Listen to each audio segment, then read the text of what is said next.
С новой кампанией Konami продолжает тенденцию раздачи шоутаймовских карточек, и если за прохождение тех же самых дивизионов мы могли получить Иска, теперь можем получить Абамеянга, то за прохождение целей в рамках новой кампании мы также можем получить очередную шоутаймовскую карточку. И если вы заходили в игру, смотрели ролики, читали посты в соцсетях, то наверняка знаете, что это Роберт Левандовский. Не знаю, как вы, но лично я уже устал наблюдать его в рамках различных кампаний, потому что Konami постоянно пытаются пихать поляка, будь то вот как сейчас в рамках шоутаймовской карточки, либо в виде какого-нибудь хайлайта, и вечно его пихают. Но сама карточка лучше по сути не становится, и с каждым новым сезоном я все реже и реже наблюдаю Левандовски в составах у соперников. Про донатеров в этом случае говорить не приходится, у них достаточно широкий выбор на позицию центрального нападающего, тогда как у фри-то-плейных игроков при, возможно, не таком широком охвате, даже у них Роберт Левандовский не появляется в составе. Как бы то ни было, давайте вкратце обсудим, как именно и когда можно забрать карточку Роберта Левандовски, ну и, конечно же, ознакомимся с его цифрами, стоит ли он нашего внимания или же нет. А если вам необходимо пополнить баланс ваших монеточек в eFootball, то это можно сделать на PlayRock, ведь именно там вы найдете одни из самых выгоднейших предложений для eFootball Mobile. Если же вы играете на ПК, то на PlayRock также можно пополнить свой аккаунт Steam. Приобрести монеты и все остальное на их сайте вы можете в пару кликов, и что самое главное, безопасно. Все это и не только вы сможете найти по ссылке в описании и в закрепленном комментарии. Ну так, о чем это я? Точно.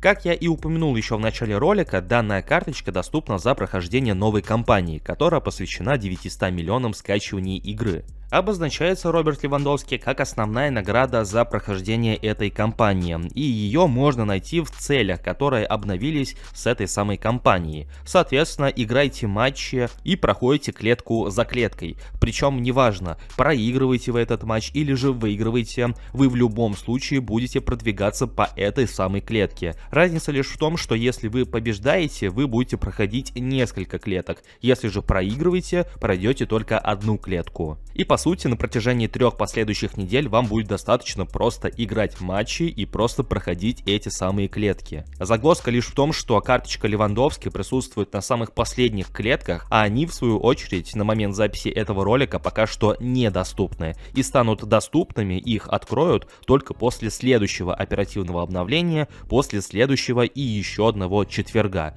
То есть вам нужно эти 3 недели просто играть матчи и просто проходить клетки. И по итогу вы сможете забрать шоутаймовскую карточку Роберта Левандовски. По сути, даже проще, чем это происходит с Иско и Абамеянгом, поэтому думаю, что каждый желающий, если ему, конечно, не будет лень, в принципе сможет обзавестись этой карточкой. Но что же она из себя представляет? Давайте с этим ознакомимся. Как и всегда, Роберт Левандовский представлен со стилем охотник за голами, и в принципе, глядя на его цифры, не все так плохо, как могло показаться на первый взгляд. Ибо слабых мест, по крайней мере в его цифрах, не наблюдается. Большинство скиллов у него находится именно в зеленом диапазоне. И взаимодействие с мячом, и прыгучесть, и игра головой, и исполнение стандартов, хотя это не так важно, как мне кажется. И даже скорость у него в зеленой зоне, что меня удивляет на самом деле. Единственные пара моментов, которые могут смущать некоторых пользователей, это невысокая скорость. Ускорение-то еще куда не шло, а вот скорость не такая высокая. Ну и, конечно же, пасы.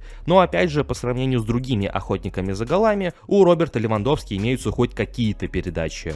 В навыках у него имеется игра головой, чтобы лишний раз замыкать подачки в штрафной, дальние подкрутки, дальние удары, акробатика, игра пяткой, удар без подработки, пас касания, подкрутка шведкой и штатный пенальтист. И в общем-то на бумаге выглядит очень даже привлекательно и очень даже интересно. Но знаете, за все время функционирования eFootball, даже начиная с 22 части и по сегодняшний день, моделька Левандовский всегда казалась тяжелой, неповоротливой, несмотря на то, что для нападающего у него всегда были хорошие цифры. А поэтому может повториться история как с Батистутой. Хорошие цифры, высокая реализация, высокая сила удара, высокие цифры умения атаковать, но в то же время для некоторых игроков он, возможно, будет неповоротливым или не таким маневренным, как того хотелось бы. Но в то же время у Батистута есть свои поклонники, есть те, кто его постоянно наигрывают, а поэтому вполне возможно, что и такой Роберт Левандовский кому-то, но приглянется. Повторюсь, на бумаге бумаге его цифры выглядят очень даже привлекательно. Но как оно будет еще по ходу самой игры, тут надо посмотреть и, собственно, пощупать, чем мы и займемся через несколько недель. Но ваше мнение касаемо данной карточки я буду ждать в комментариях под этим роликом, что вы думаете на ее счет, выглядит ли она привлекательно для вас и будете ли вы ее заигрывать, как только заберете. Также не забывайте поддерживать это видео своими большими пальцами вверх,